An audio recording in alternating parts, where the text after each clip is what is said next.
Bem-vindos a mais um episódio do podcast da ASP, o ASP Talks. Meu nome é Rogério Tucci e hoje eu tenho o prazer de receber André Camargo, professor do INSPER, do EPD, de Governança Corporativa. André, prazer recebê-lo, muito obrigado por ter aceito o nosso convite. Obrigado, Rogério, prazer estar aqui com você, na nossa casa, na ASP. Prazer estar aqui para falar de um tema da nossa vida, né, que é governança. Exatamente. A conversa de hoje vai ser sobre governança corporativa. Eu fico feliz que no nosso mais de um ano de podcast a gente não tinha ainda tocado nesse assunto, apenas de forma marginal, mas hoje podemos ter uma conversa um pouco mais aprofundada. André, eu te confesso que quando eu estava na faculdade, primeiro, segundo ano, governança corporativa era uma daquelas áreas que alguns colegas estagiavam e eu virava para outros colegas e eu falava, eu não tenho a menor ideia do que é isso. Hoje eu tenho, embora não seja perto da minha área de atuação, eu tenho é muito abrangente, como a gente vai ver, eu tenho uma ideia, mas, André, explica pra gente como que você vê o segmento hoje, a área hoje, da onde que veio, qual a tua relação, como que você foi parar nessa área. Perfeito, Rogério. Você sabe que você do outro lado falando que tinha uns estranhos, as pessoas que vinham falar ali, o pessoal começando a fazer estágio, né? Eu era daqueles caras que vinha trocar ideia e não tinha com quem trocar ideia, muito menos com os professores, né? O que era bastante complicado. Então a gente aprendeu muito fazendo, muito com experiência internacional. A minha origem foi no contencioso societário, então briga de sócios. Em empresas familiares, essa foi a minha grande origem. Depois eu fui mais para a área de mercado de capitais, naqueles booms, né, que nós tivemos na história, janelas, né? E aí a governança era vista muito na época como um direito societário sofisticado. Tá? Um direito societário que era aprendido para quem tinha oportunidade de estudar no exterior, ou direito societário que era muito perto das grandes corporações. Então era meio elitista, era um direito meio elitista, uma área do direito, né, que estava crescendo no mundo e no Brasil ficava muito perto dos grandes escritórios de advocacia, das grandes corporações. Então eu tive a oportunidade de me aproximar muito ali dessas áreas e, claro, sempre com um pezinho no contencioso, em outras áreas. Trabalhava com M&A também, então a gente precisava muitas vezes arrumar o relacionamento dos sócios depois de uma combinação de negócio. Então, a governança foi aparecendo com vários pontos de contatos em várias áreas do direito. Só que a governança ela é uma ciência. No fundo, pouca literatura tinha. A gente tinha que socorrer com literatura fora do Brasil.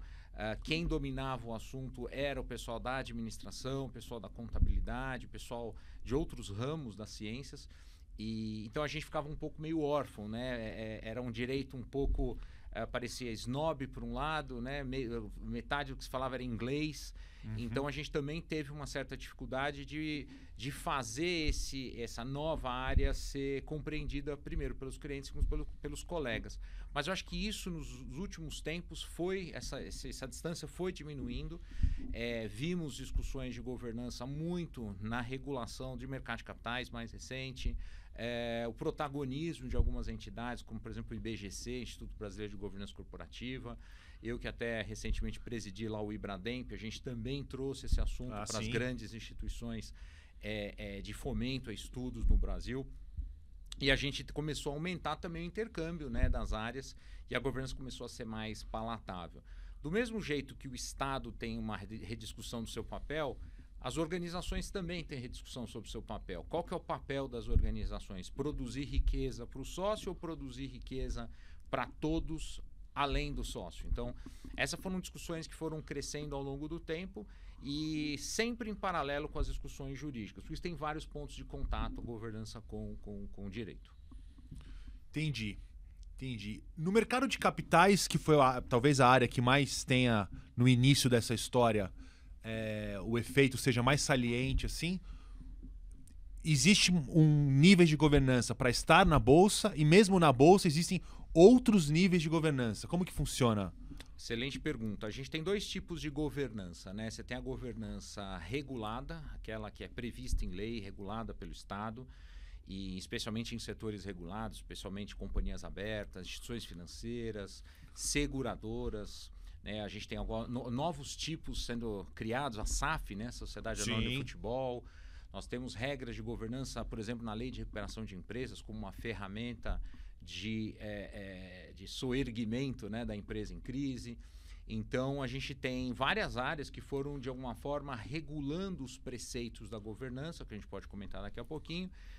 Mas se deixou-se um outro lado da autorregulação também super criativo. Então, hoje a gente tem duas grandes fontes da governança, que é a regulação clássica, e aí mais puxando para setores regulados, e aí por isso que companhias abertas, por exemplo, têm um piso legal mais alto. Então, precisam cumprir algumas regras que estão acima das empresas não reguladas.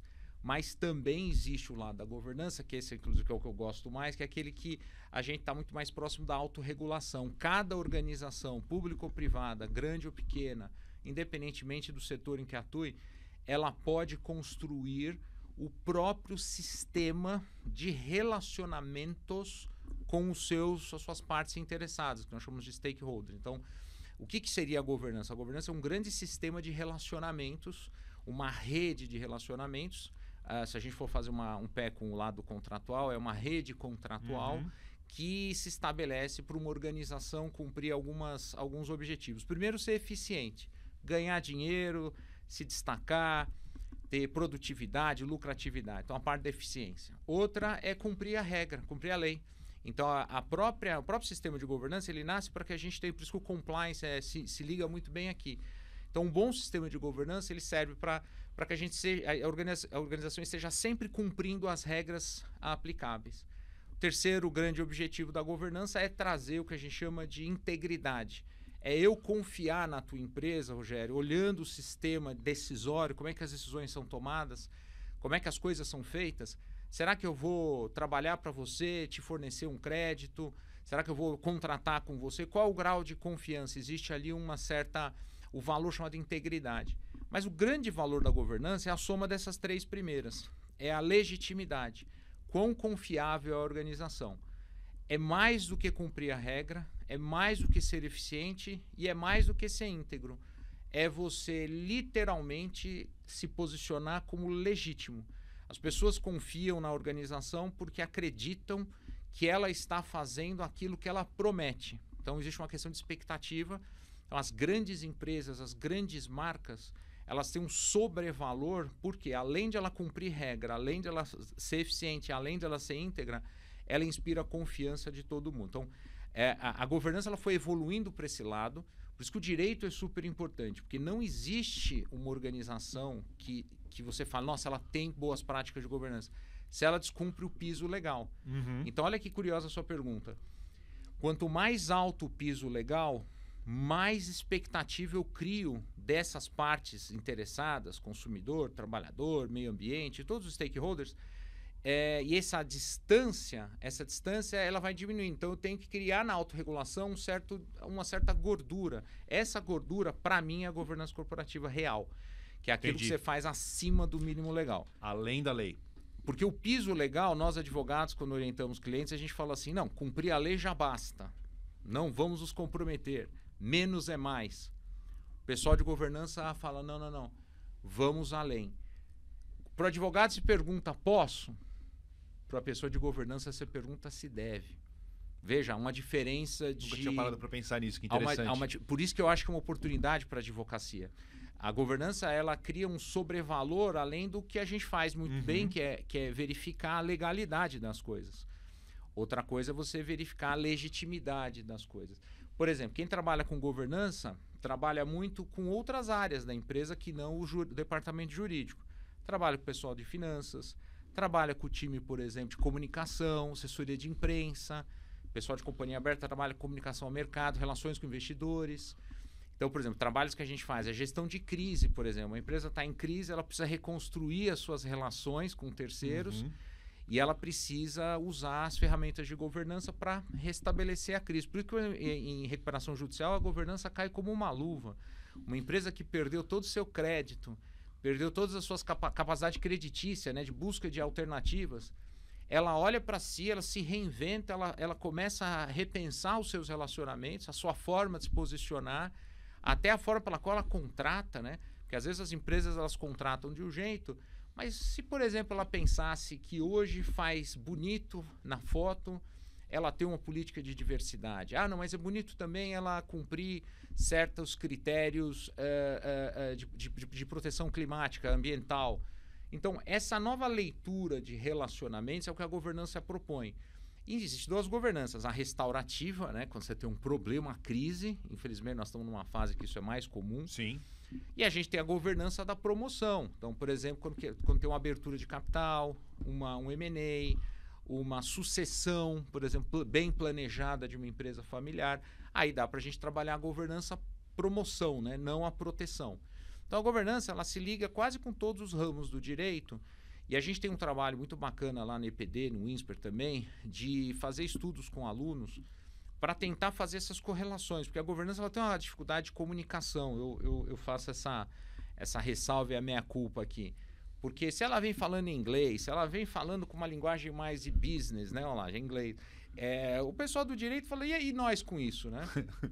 Então, a gente também tem um trabalho junto com alunos de direito e fora do direito para tentar aproximar esses mundos que, no fundo, são o mesmo, né? Só que, às vezes, a gente é chamado, o advogado, muitas vezes, para botar um enquadramento jurídico ponto final. Acho que o advogado ele pode enquadrar juridicamente, mas ele pode promover uma imagem melhor de uma pessoa, de uma organização, de um processo decisório.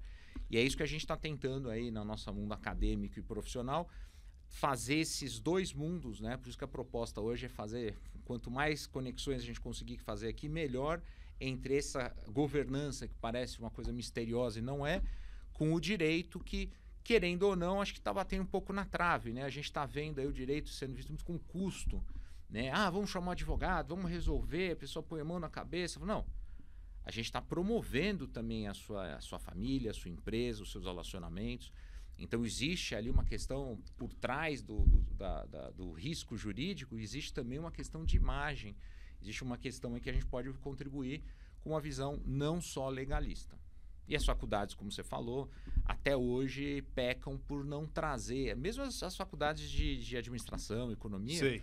colocam o tema governança mais numa pós-graduação, no mestrado. Você ainda percebe que existe uma certa timidez na educação sobre o tema governança. Então, uma das coisas que a gente abraçou como professor, como advogado, foi trazer essa conexão entre governança e direito. Que interessante. E gostei muito do que você falou de a verdadeira governança corporativa é aquela para além do piso legal. Nessa área, o que você destacaria nos últimos tempos como áreas de maior atenção da governança? Você tocou em diversidade racial.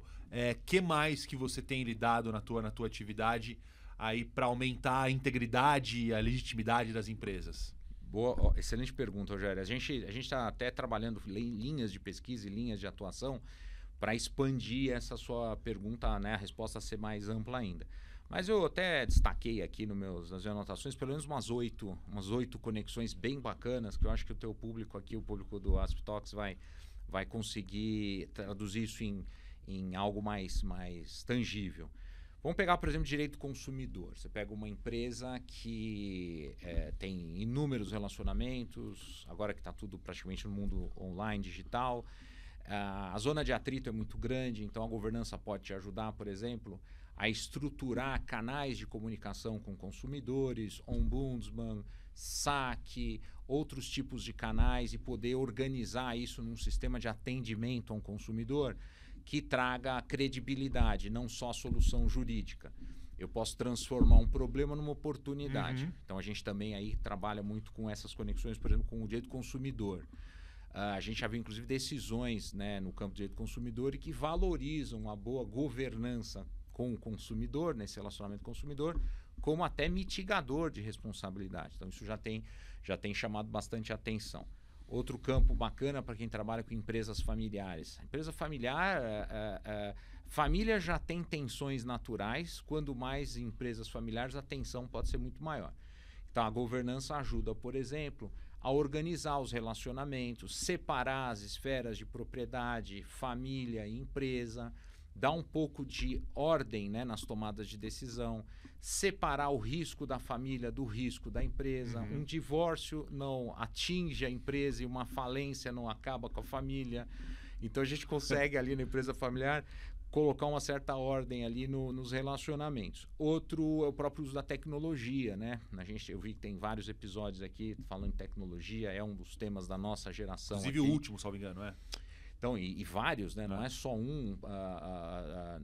só um tema, são vários temas. Então, como é que a organização vai, por exemplo, utilizar a inteligência artificial? Como é que ela vai se organizar para a proteção de dados LGPD? Como é que ela vai proteger contra ataques cibernéticos? Então, hoje, por exemplo, parte do meu trabalho é organizar as políticas internas de uso de tecnologia, que é bem interessante porque a gente trabalha com todo tipo de profissional, o pessoal da tecnologia extremamente rico em dar ideias, soluções, e a nossa missão muitas vezes é traduzir, né, em documentos, em procedimentos. O compliance de proteção de dados ainda é uma coisa difícil de compreender, né, de dominar, né? E é muito dinâmico, né? Porque às vezes você está tratando de um assunto do passado, só que você precisa criar um negócio que seja adaptável. Aliás, esse é um dos dilemas da governança. Como é que eu te dou segurança e adaptabilidade ao mesmo tempo? Porque a segurança, olha, hoje e ontem. Exato. A adaptabilidade é o que vai mudar. E esse dinamismo das relações humanas, a adaptabilidade é um fator que você vai... Ou seja, por isso que tem política 1.0, 2.0, 3.0. Como é que eu me programo para rever minha própria governança? Vai atualizando a própria política, entendi. Isso. E com tecnologia, você pode ter certeza que a gente está sempre um passo atrás do estado da arte, né? Outro ponto é RJ, que eu comentei. Né? A gente tem, não só eu, mas outras pessoas também fazendo estudos, né, com seus alunos e colegas de pesquisa.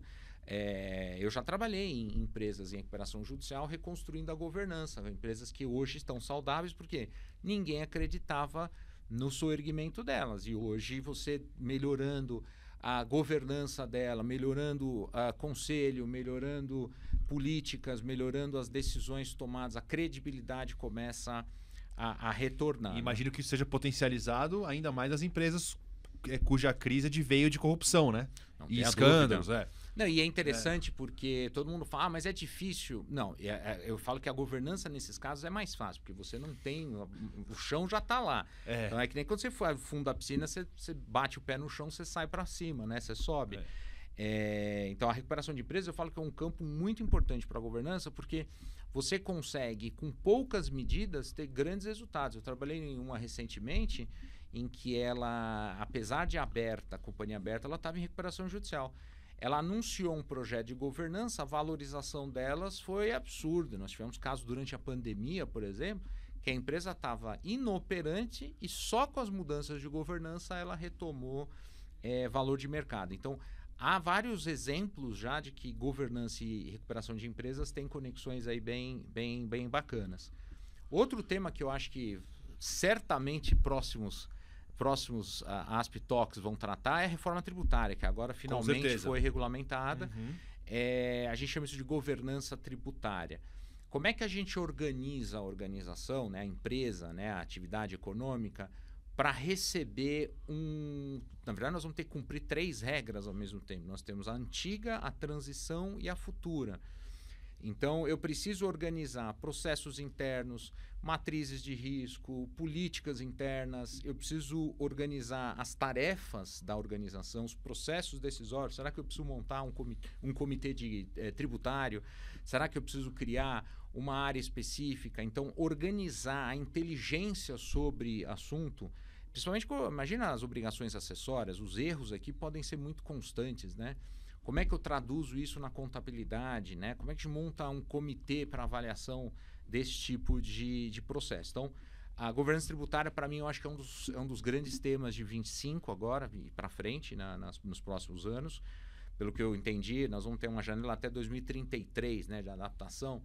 Então, a governança tributária, para quem é tributarista, para quem gosta de trabalhar junto com o time de governança, é fazer essa leitura até para se diferenciar dos seus competidores. Acho que é um ganho bacana, além de uma economia de curto prazo. Para quem trabalha com empresas estatais, a governança também tem conexões muito importantes. É mais recente isso, viu, Rogério, que é a governança das estatais e a governança do Estado. Mas a gente tem discussões na OCDE, a gente tem discussões no IBGC, o próprio poder público tem várias discussões sobre o tema, que é como o Estado e as empresas do Estado deveriam funcionar. A gente tem a famosa 13.303, que é a lei das estatais, que é considerada aí uma maravilhosa Sem lei dúvida. de governança para esse mundo, né? Estatais e sociedades de economia mista.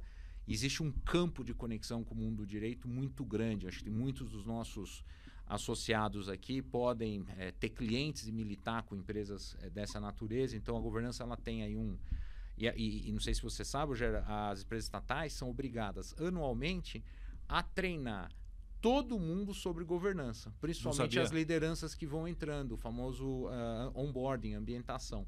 Então, existe muito campo ali de atuação, porque eles precisam estar sempre atualizados. Sempre reciclando, inclusive por causa do pessoal novo, né? Por obrigação legal. Então, todo concurso, por exemplo, a gente viu recentemente concurso, aí CVM, ontem anunciando, toda essa turma vai, tanto nas estatais, a administração direta como indireta, também tem que fazer os treinamentos recorrentes de governança. Então, aqui é outro ponto de conexão. Outro ponto de conexão que a gente levanta aqui é todo mundo que trabalha com financiamento, o pessoal que trabalha com direito bancário, o próprio mercado de capitais, a legislação sobre ESG, por exemplo, cresce por minuto, né? Claro que existe um movimento contrário no mundo, achando que isso aí é uma onda exagerada, né? Uma elasticidade exagerada da governança.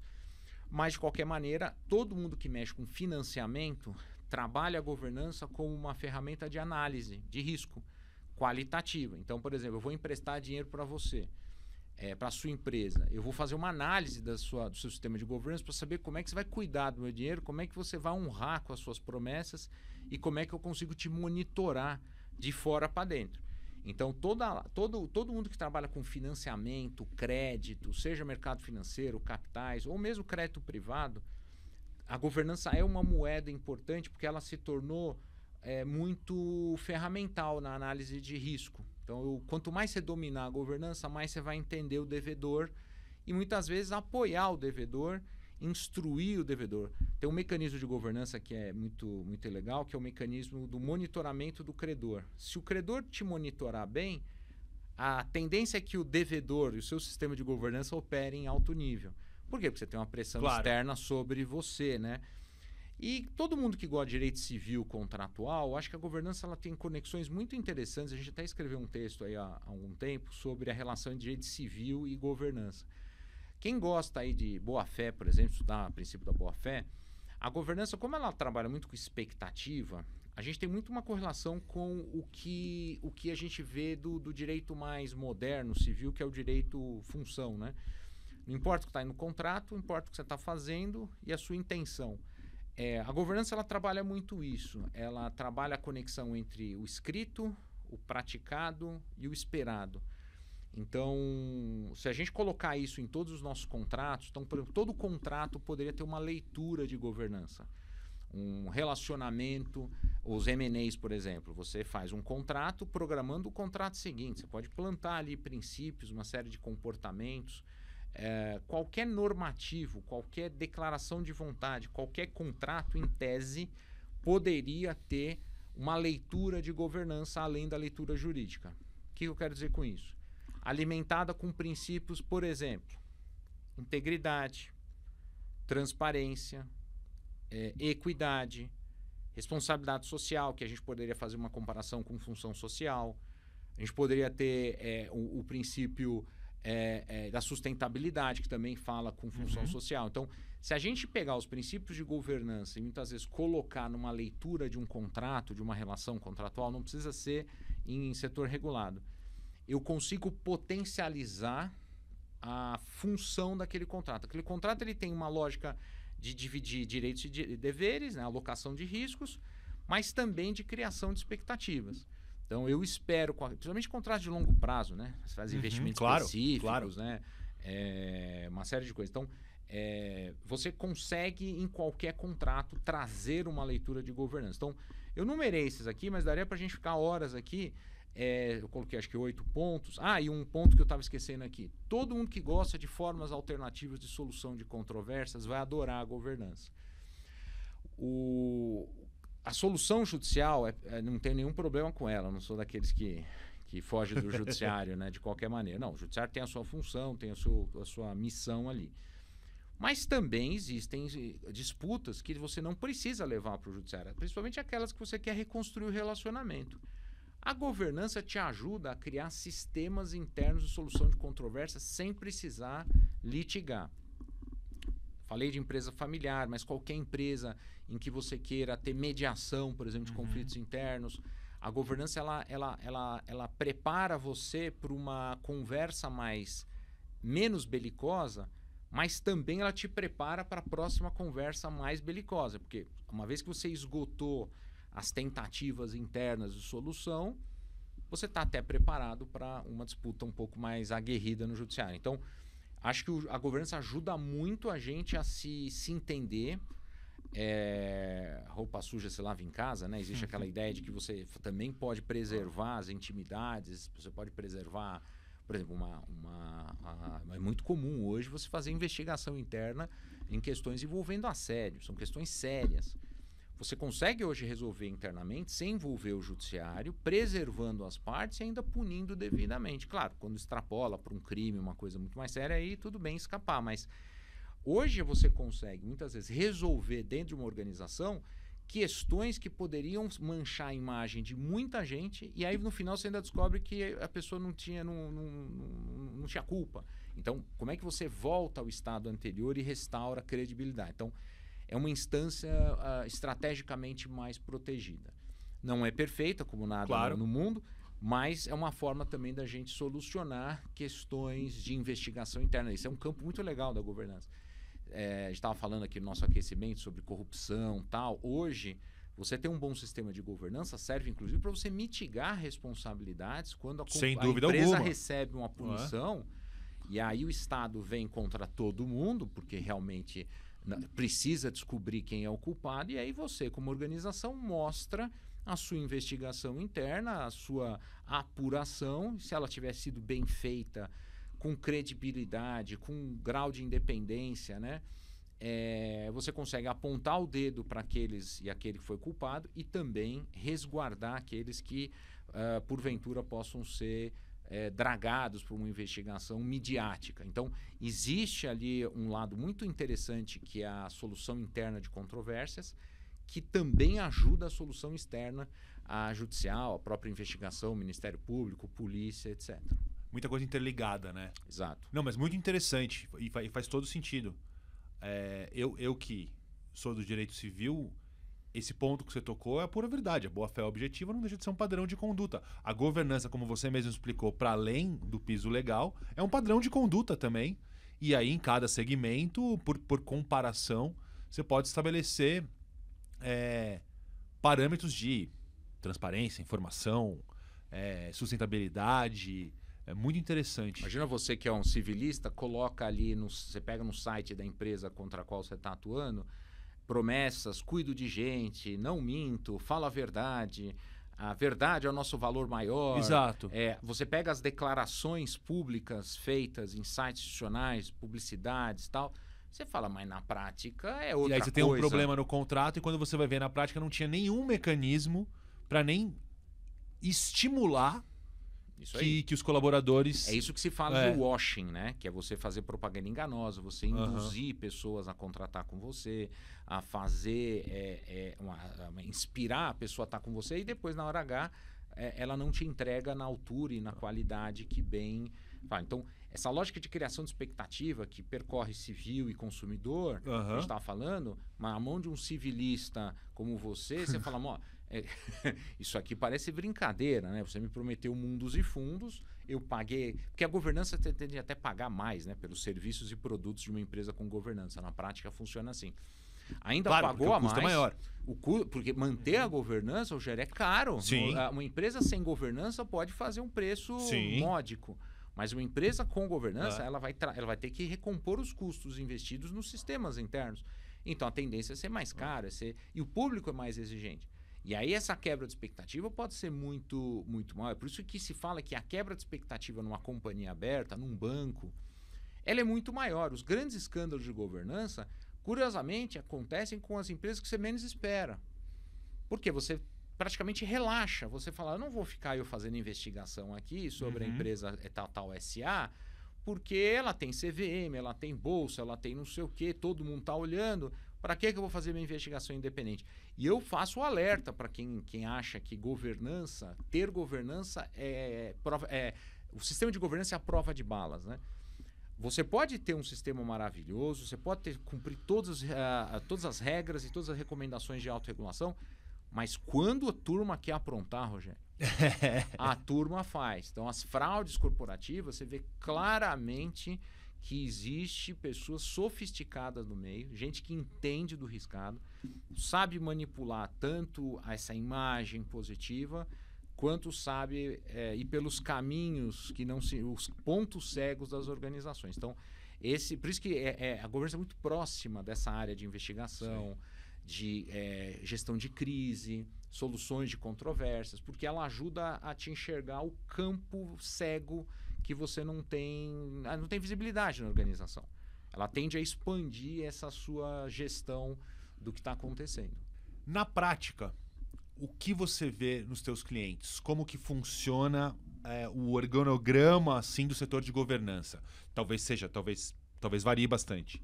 Mas tem um diretor de governança ou não? Ele responde para o jurídico ou ele responde para o compliance? Esses setores são independentes? Imagino que tem que ter uma certa independência.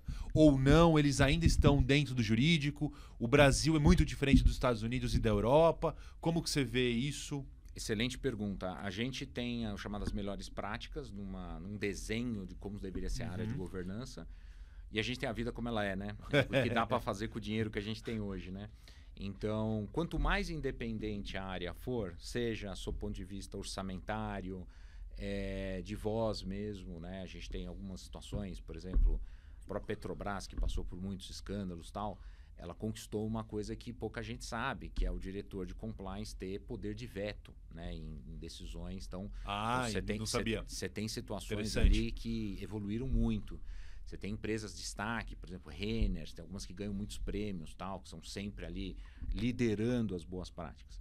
E aí, como é que você vê? Claro, tem um departamento com mais autonomia. E a autonomia não é só falar duro, né, dizer sim, dizer não. Muitas vezes a autonomia para trazer temas, para fazer um processo de onboarding, receber os executivos, fazer esse aculturamento. Outra boa prática interessante. Tentar desassociar o jurídico da governança. Porque nós, do direito, vamos falar aqui, nós estamos falando entre colegas, né? A gente tem uma tendência a achar que a gente vai dominar a área de governança. A governança precisa de umas certas habilidades.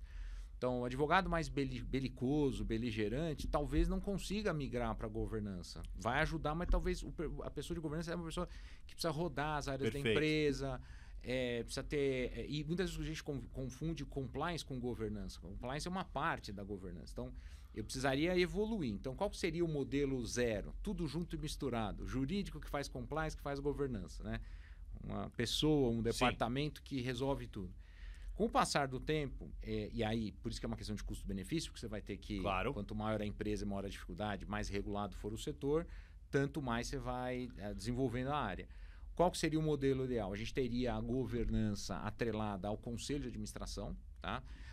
Com um profissional que lidere, a gente chama de governance officer, né? Que é a pessoa ou a área que vai tratar das agendas dos órgãos sociais, do aprendizado de governança, vai olhar o sistema estrategicamente, vai cuidar da governança como um todo. Aí você tem a área de compliance, que normalmente deveria se reportar ao comitê de auditoria, que por sua vez assessora o conselho de administração, garantindo também uma independência para a área de compliance. A área de compliance cuida do quê? Como o nome diz, cumprimento das regras externas e internas, mas também ajuda a governança no aculturamento dessas regras, treinamentos internos, aquela coisa toda.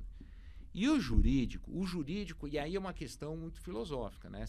Muita gente vai comentar lá, você tem um campo lá de comentar no Talks lá. E é uma questão de filosofia. Eu acho que o direito, ele está muito mais atrelado a áreas de negócio. O direito está muito mais atrelado à proteção do CNPJ. Enquanto a área do compliance e a governança estão muito mais protegendo o conjunto de stakeholders. E eles estão... a pergunta que eu fiz lá no início, né? Que a gente estava comentando aqui. Para o jurídico, você pergunta se pode. Para o compliance /governança, você pergunta se deve. E você tem que ter os dois, porque você tem que ter 2 sims. Exato. Se você tiver um sim ou não, vai dar confusão. Perfeito. Porque você... Imagina você advogando lá na contenda... O jurídico fala, vai, mas tem uma questão de imagem, tem um negócio, tipo, o que vão achar do negócio. Então, por isso que eu falei que o advogado, a gente também precisa se posicionar, porque assim, não é porque recebeu o sim do jurídico que vamos sair fazendo. Mas por isso que é uma questão de filosofia. Tem empresas que valorizam mais o jurídico, não tem problema, historicamente. E tem empresas, curiosamente, que valorizam mais o compliance / governança. E o jurídico, às vezes, é pequeno, às vezes é terceirizado. Sim. Então, você vê pelos desenhos. O correto seria uma harmonia dessas 3 áreas. O jurídico cuidando do jurídico, né? Eu sei que é repetitivo. Das relações do pode, né? Da legalidade. Pode sim sentar à mesa com os outros nas grandes decisões. Não estou tirando o jurídico, pelo amor de Deus, é a minha profissão. O pessoal da ASP vai achar uma cláusula de exclusão aqui da associação. E o compliance, gente, ele teve uma era muito forte, há 10 anos mais ou menos. Hoje houve um certo equilíbrio, né? Principalmente com aquelas grandes operações, Lava Jato e outras tantas. Então, a gente percebe que muitas empresas estão tentando fazer isso que você está me provocando aqui, que é desenvolver a separação das 3 funções. O que é jurídico, o que é compliance, o que é puramente governança. Todos deveriam trabalhar em harmonia, mas a gente deveria destacar, porque a complexidade das organizações hoje pode ser muito grande e eu preciso ter isenção, eu preciso ter alguém jurídico que fala jurídico, compliance e governança. Mas a gente sabe que a vida não é tão simples assim. Tem organizações que estão com poucos recursos, ainda mais com orçamentos curtos, acaba enxugando, acaba acumulando funções dos profissionais. A gente só precisa ter consciência das vantagens e desvantagens de cada modelo. Perfeito. Né? Não, ficou muito claro. André, que conversa interessante, muito esclarecedora. Queria te agradecer novamente. Mais alguma coisa, uma nota final antes da gente encerrar? Eu primeiro te agradecer, Rogério. Super bacana nesse bate-papo, falar um pouco da nossa paixão aí e mais do que isso, relações que a gente pode estabelecer com o nosso mundo jurídico. Espero ter provocado aí a turma, né? Não tenho dúvida. E que nós temos um baita ano, né? Então a gente tem aí um 2025 com valorização da governança e no direito, e eu acho que a nossa profissão precisa também ter outros papéis que não só a mera legalidade. Eu acho que o advogado no passado era muito mais aquela pessoa consultora, né? Que tinha uma cultura muito forte, né? Eu acho que a gente está perdendo isso um pouco, ficando muito preso às filigramas do direito. Eu acho que aqui a gente tem uma oportunidade de voltar a entender o todo e aí sim fazer o nosso até melhor do que a gente já fazia. Então, a minha provocação final aqui, parabéns pelo projeto, a ASP toda muito aí, obrigado, toda muito a turma obrigado. da técnica também que está nos ajudando, e conte comigo sempre que precisar. Certamente contaremos. Muito obrigado mais uma vez. Pessoal, ficamos por aqui então. Até os próximos episódios. Tchau, tchau.